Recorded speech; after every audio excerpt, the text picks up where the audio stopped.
Hello, hello, hello, YouTube Live. It is so beautiful to be here with you all today. Welcome. We're going to be exploring the power of meditation in your business, not just in business in general, but your business. I want to go really deep in this exploration. I think there's a lot to talk about here. So since we're talking about meditation today, let's start with a short one. If you're like me, you like to take your glasses off when you meditate. I encourage you to get super, super comfortable. Like, let your body be the last thing you're thinking about. In order for you to do that, it's really helpful to actually make your body really comfortable. So if you need to lie down, don't do this if you're driving, but right, like get comfy, cozy. Be like a cat or a puppy who's like finding its like perfect little sweet spot. We're not going to do this for long, so you don't need to prepare to be comfortable for a long time, but just find the most comfortable spot you can right now. And close your eyes.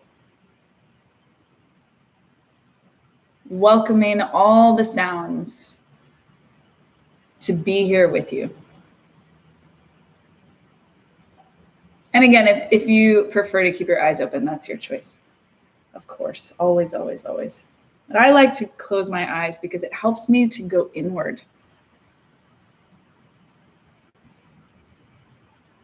We are spirit and we are matter. We are souls in bodies. We are both spiritual and material. And so much of the value of meditation is simply giving your life real estate to connect with and cultivate a relationship with the spiritual aspect of you.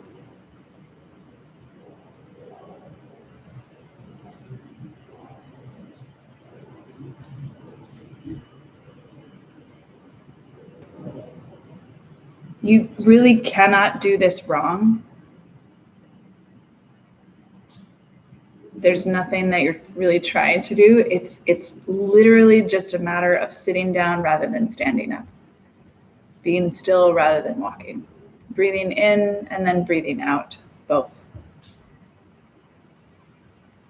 You're not trying to do anything except turn your attention to the truth of the spiritual nature of what you are.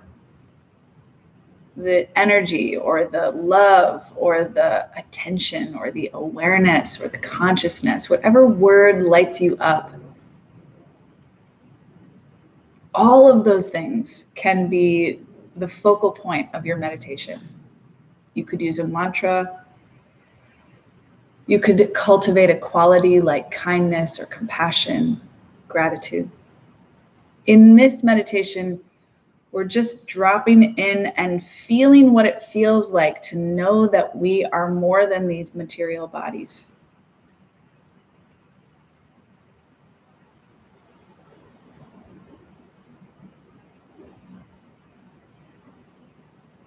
Allowing all parts of ourselves to be here. You don't have to fight anything. You don't have to force anything. You don't have to resist anything. You can. But even if you notice you're fighting or judging or resisting, you can soften around that. Don't fight the fighting. Don't resist the resistance. Just welcome it all. Let yourself be an open door.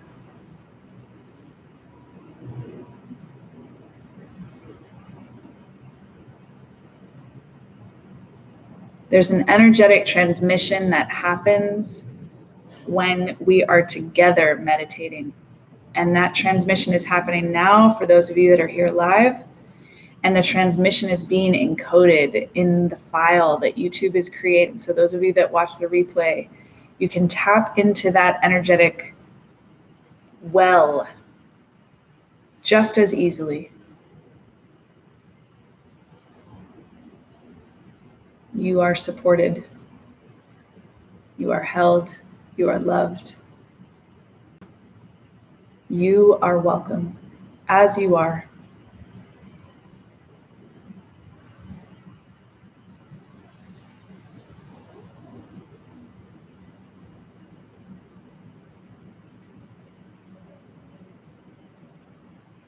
Just feel your body, your toes, your fingers, right? Your extremities, maybe the tips of your hair. I don't have sensation there, but you can imagine that you do.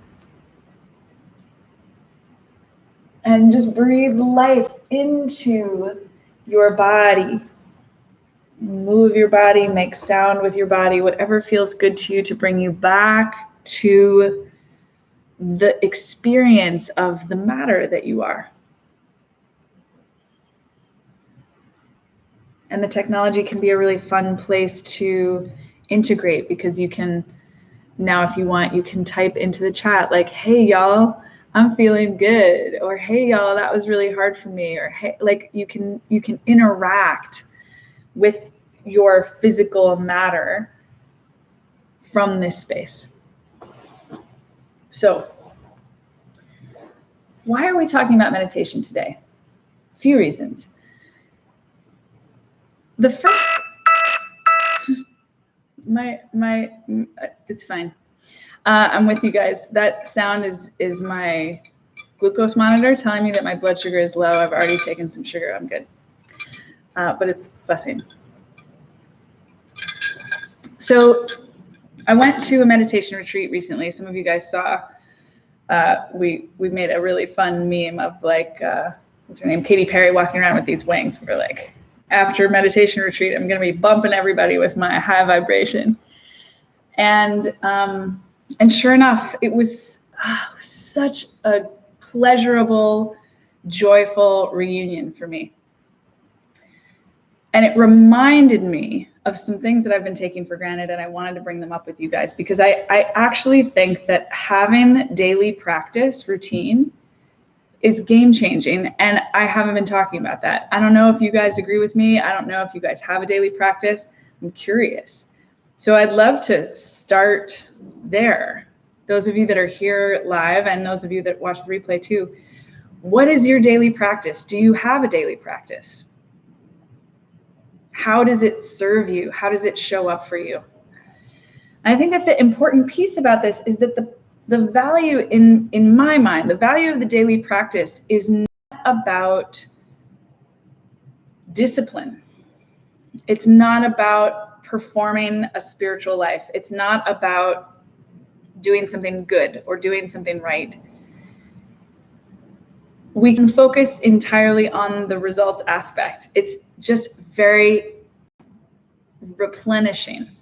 It's very calibrating. It's very important. And it's important even if you only do it for a couple minutes a day.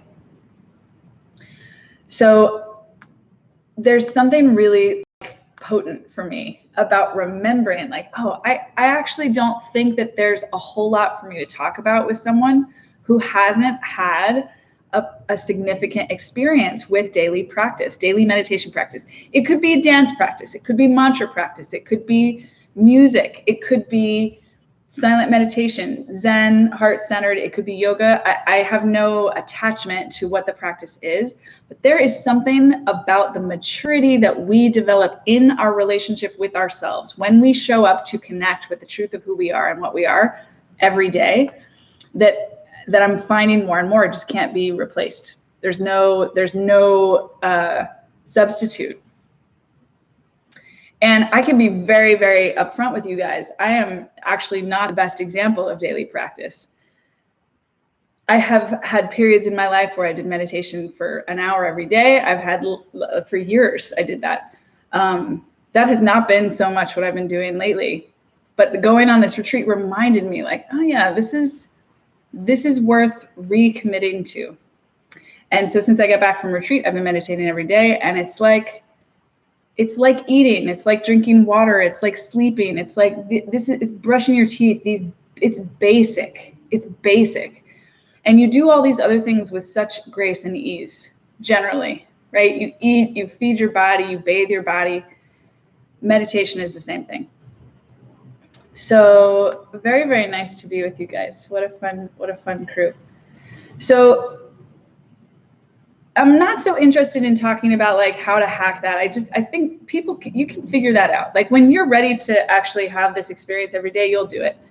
And if you're not there yet, great. Trust your process. Trust your urgency to guide you. what I want to go deeper in is what's possible, like what I hold for anyone who wants to step into this, and why it's so valuable in your business. We are at a turning point in history where spiritual practice is becoming more and more mainstream. As information becomes more and more available, people can access spiritual technologies left and right. It's so different than it was even 10 years ago. And as that happens, there's a demand for more integration. So that's part of why I haven't been talking about like daily practice for a long time, because I'm really here to talk about how you integrate the time in the cave or the time on retreat with the daily life, right? Where sales becomes your meditation and you're doing it every day, where every interaction with the dry cleaner and the grocery store clerk is just part of the living and loving. And in this video, I wanted to just spend some time with you guys to go back to, okay, but like, let's go back to the roots of this, because there isn't really anything to do with our material energy if we're not also valuing, cultivating, and operating from our spiritual connection. You guys feeling me? Is this making sense? Any questions coming up? When we meditate, we remind ourselves how to relax, how to receive, which builds sustainability into our whole lives. It builds fuel. It reconnects us to an authentic, a sustainable fuel supply. Adrenaline, stress, these are not sustainable, right? We see that. The amount of toxicity that people are experiencing in their physical bodies, in autoimmune diseases, cancer, all these things, this is a big topic also right now, that our physical health is showing us our misuse of our adrenals. So part of the value of daily practice is just like powering down while you're awake. We power down pretty well when we're asleep. Sleep is very important too. But the challenge then is like, okay, but how do we bring that into our waking lives? How do we bring that relaxation into our waking lives? And so meditation is a scaffold for that. I'm going to keep using meditation as this general category. We could talk about more specific practices later, but right now I'm not referencing any particular practice of meditation, just the general principle. I'm telling you right now, I hear people talk to me all the time. They want to create flow state. They want to live with ease. They want to create tremendous wealth so that they can live a luxurious life. Everything that people bring to me when they talk about their desires, it has to do with actually connecting to the truth of what they're made of, which is this soul energy, this soul power, this soul truth. So it's built into our bodies. And when we do our practice, we remind our bodies, sometimes our minds too, what it is that we are meant to do. It's important that we experience that day to day, physically, kinesthetically.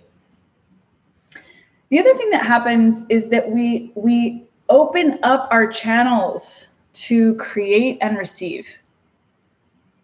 And I swear to God, this happens every time I close my eyes to meditate. Immediately, I'm like, I got to open my eyes again, write down 17 notes because I just got so many good ideas. That is the nature of daily practice. When you connect with your inner guidance, when you connect with the divine, when you connect with that energy that is really what your life force is made of, you tap into resourcefulness. You tap into creativity, you tap into insight. And so, right, like if you have a problem in your business that needs attention, yes, you need to take action.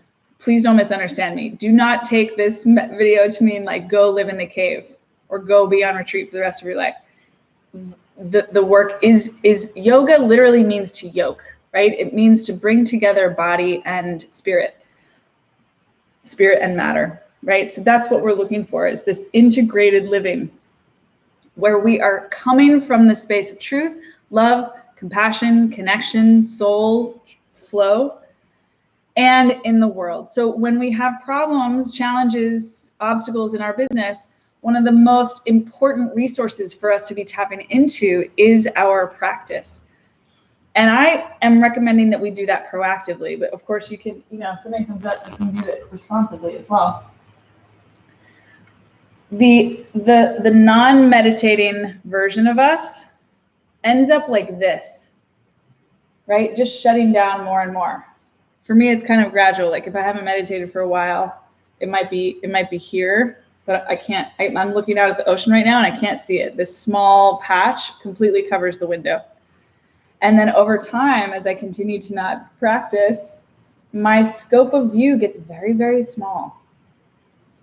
So meditation opens that up. And the thing that's so important about it is that you don't always know that it's happening, right? Like you can't see what you can't see. So there is also something about the practice that is like giving energy to faith. I'm going to have faith that this is going to be good for me, even though I don't necessarily know exactly what I want to come out of it. What I know is that I want to see possibilities. What I know is that I want to be connected to my resources. What I know is that I want to feel as good as I can possibly feel. So I'm going to meditate in service to that end result. And if you are willing to give yourself to this practice, I think people are amazed at what happens. So of course that will be true for you too. So when it comes to sales, this is interesting. So I'm going to talk about sales in a couple different ways. The first is that when you practice, when you meditate, you cannot help but tap into the inherent generosity and abundance that is you. Right? The breath just keeps breathing, the heart just keeps beating, the life force just keeps living. And that resilience, that consistency is the foundation of who you are. So it's the opposite of scarcity. All this, like the matter that we're made of is the opposite of scarce. So when you close your eyes, when you drop in, you connect to that. And then when you come back out and start to get into sales conversations, you are coming from that place of abundance rather than scarcity, rather than need, rather than codependency, rather than, right? When we come from scarcity on a sales call, people feel it right away. And it's not fun to be on the receiving end of that. It feels very like grabby, pulley. So meditation proactively really supports sales conversations coming from a place of integrity and ease, which then results in more sales, but from a place, again, of that alignment. At the same time, sales itself is a meditation. And I do teach sales as a spiritual practice for that reason, because when you're in a sales conversation, you get to see yourself. That's the other piece of meditation is this cultivating a relationship with the truth of who you are. My experience with spiritual practice is that generally speaking, I got to experience the power of who I was, the soul, the love that I was, like these very benevolent and positive things. Doesn't mean that they were easy to see. Sometimes those were difficult to see, but in general, once I could see them, it felt good, right? Sales is a little bit on the other extreme because for me at least, and I see this pretty universally, when people do sales, what they see about themselves is all the stuff that they haven't been conscious of, which is often showing up in these kind of more negative or dysfunctional ways. The codependency, the manipulation, the need to be liked, right? All these kind of, like, it's not quite as fun to look at. And it's why I value sales so much, because I was so dedicated to my spiritual life, my spiritual practice. And I didn't know there was so much I was missing, but it was almost like my daily meditation was having me look all over here, really getting free in this arena. And then when I started doing sales, I was like, oh shit, look at all this. Like there's literally as much as I had expanded over in this direction, suddenly available to me in this direction. So you can understand why I got so excited about this side. I don't really know that they're actually two different things, but that was my perception. So we'll work with that framework today. So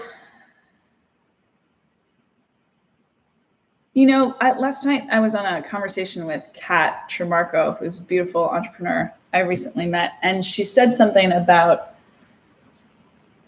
we just ended up talking about money as energy. And so I'll just bring that into that there is a piece about meditation that connects us to the truth of what money actually is. Because everything in meditation, everything in life is a pulsation, right? The breath comes in, the breath goes out. When we're walking, we put the right foot forward, then the left. There's a like in and out. We contract and then we expand. We expand and then we contract. It's just the nature of nature to flow in those directions. And so money is the same thing. The energy of money, not the paper. Well, the paper is a manifestation of the energy, but the energy of money is designed to move. It's designed to go in and out. And so whether you're thinking about money in your meditation or not, you are developing a deeper understanding of money when you meditate. Then when you bring money into your conscious practice, when you start to set financial goals and work to meet them and do the inner and outer work to actually realize your vision, your dream, then you start to understand more about the nature of our energy. Like money is a mirror for you. And in your meditation, the experience that you have of the energy that flows through you is also a mirror for money.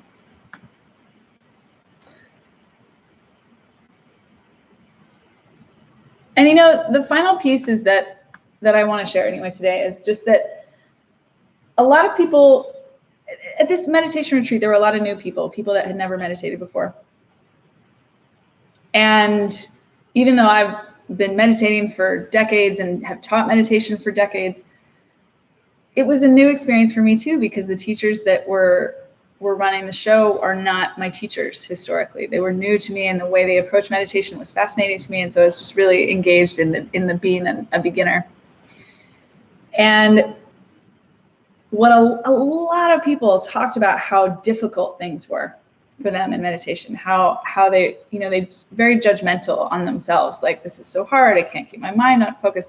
Almost like it doesn't matter. I've never heard a meditation teacher say that that's what you're supposed to be doing. I've never heard a meditation teacher say you did a bad job meditating. Like every meditation teacher I've ever met in all contexts, always, they're like the biggest permission givers. They're the most compassionate people. They're the ones saying like, you're doing great, keep going. They're like the best cheerleaders.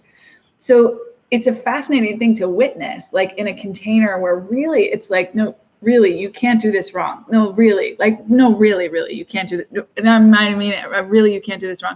How pervasive and persistent that voice of negativity can be.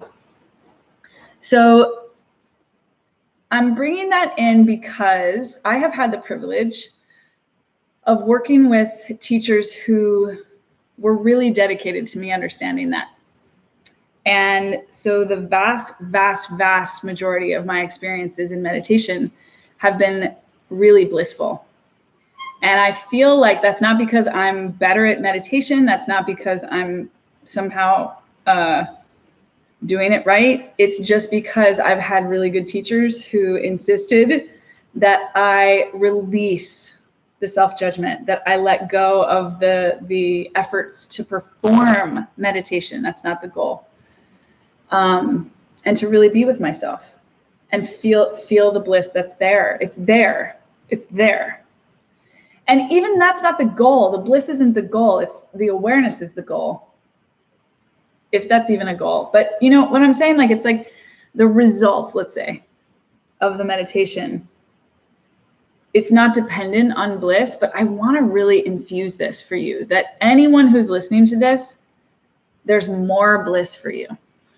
There's more joy for you. There's more love for you. There's more delight for you. There's more comfort for you. There's more relief for you.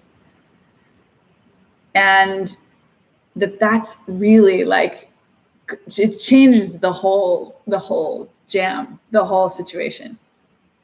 So I'm excited to talk with you guys more about this and hear more about where these things are colliding. And in all of my work, I'm incorporating meditation as part of the work and also teaching anything like sales or business strategy from a very conscious and spiritual place. So I do a good job of weaving these things together. And so anything that we share with you, just look for that. Look for the material component, look for the spiritual component. And let's have a closing meditation. This one will be short too. And in this one, I want you to just lean into that blissy realm, just to see how much, like really see what's there for you, how much good, juicy nectar is there. See if you can find more. This is not a test. We're not making a goal. This is now the focus of the meditation. So what that means is that while we're meditating, and I'll keep guiding you, you're just going to just explore, like you're going on an adventure, an inner spiritual adventure. And your job is to just be with whatever arises and continue to look for love, continue to look for bliss from a place of expecting it to come, from a knowing that it's there. And you don't have to know that it's there. I know that it's there. So if you can trust and lean into my knowing, that's good enough. So let me just read this question. Yeah.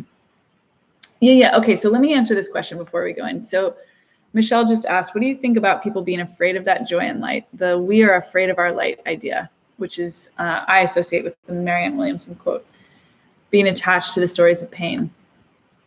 It's a great, great, great question. And I think this is actually, it's why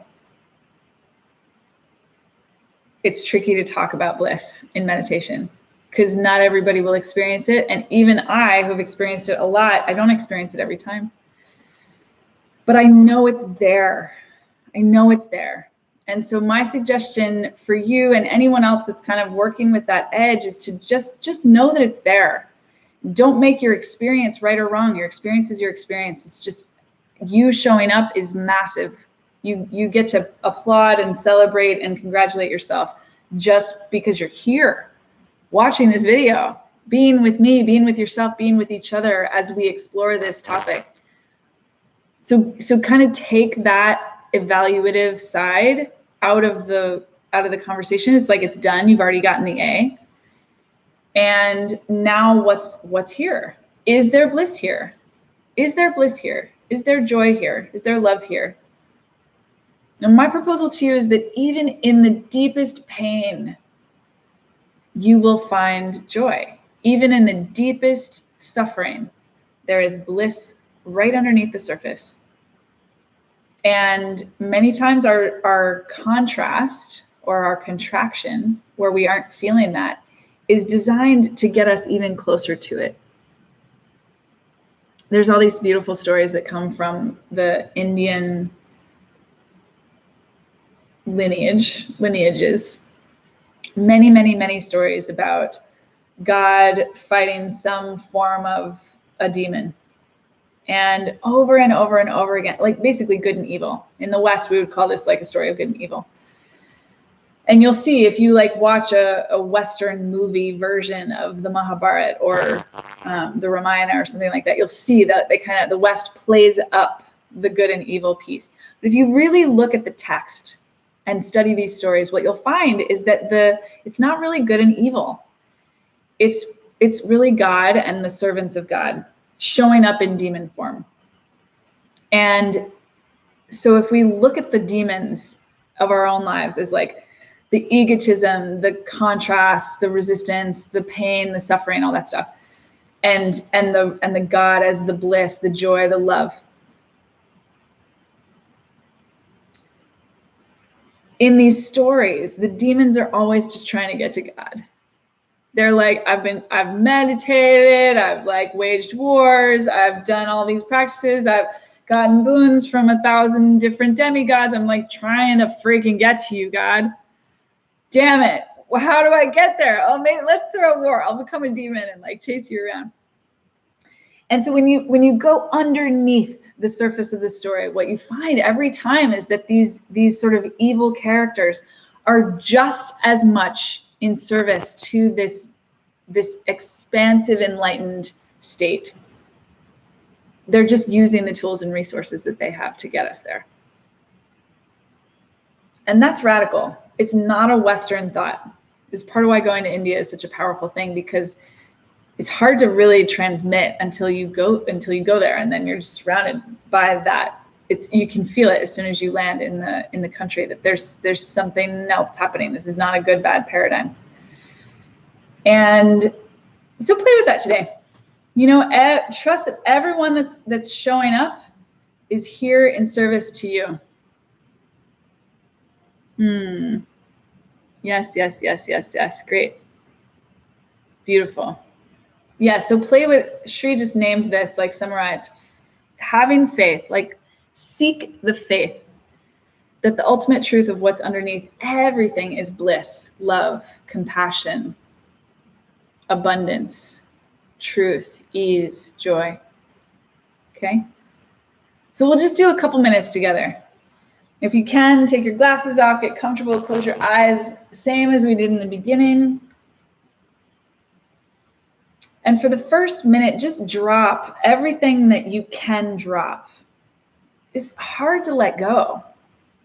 Like, I mean, it's ironic to say hard because it's not actually hard to like open your hand, but it can feel so hard to move and operate differently. So be really patient and curious with yourself as you give yourself permission to let go of anything that isn't necessary right now.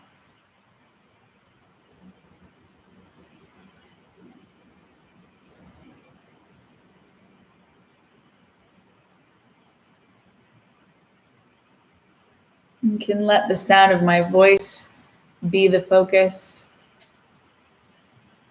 of your attention, or you can focus on your body sensation or your breath. There's so many ways to do this.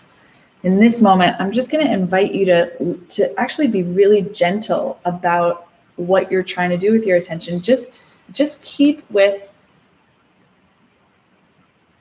the curiosity about bliss. What would it be like for there to be bliss now?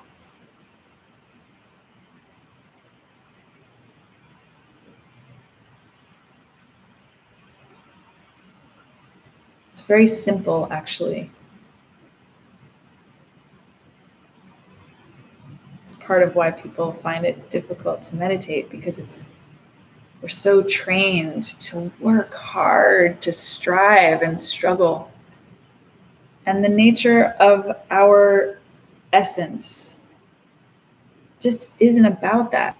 And so meditation shows us where we're struggling unnecessarily. It shows us where we're working harder than we need to.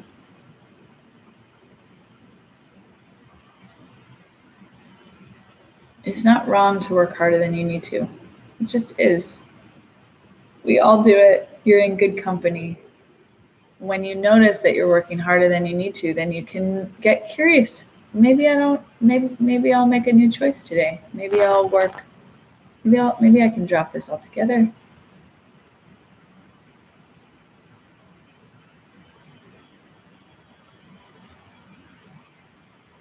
How much can you let go?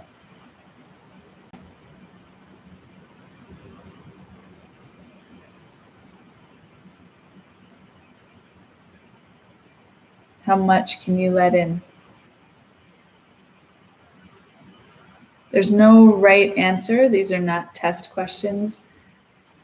They're questions to expand your perception beyond the familiar, to help you explore on this inner spiritual adventure the actual truth of who and what you are.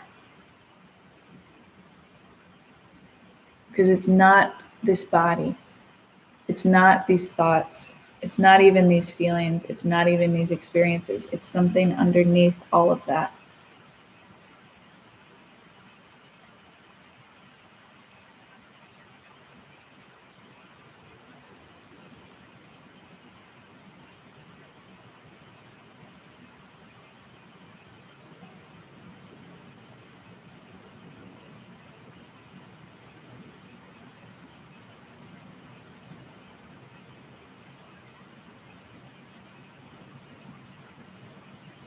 And if you want, you can continue to stay here. You don't have to stop meditating. You can stay with your eyes closed as long as you want. I'm going to end the YouTube live here soon, but you can continue exploring as long as you want. And you can come back to this exploration whenever you want, knowing that the deeper you go into yourself, the deeper you commit to this truth that you're exploring, the more powerful and potent your business transmission will be. And it doesn't matter what your business is. The more powerful and potent your love in your partnership will be, the more powerful and potent your kindness in the world, your generosity in the world, the more money you will make. They are non-different, these things. So trust in that integration and keep leaning into your edges. And if you haven't already, like and subscribe and click the bell and all those things. Share this with anyone that you think might benefit from the technology that I'm bringing to the table. And let me know what questions come up for you. I'm here. I read all your comments, respond to all of them, and am really honored and excited to continue growing together. Enjoy your journey today, beloveds. See you next week.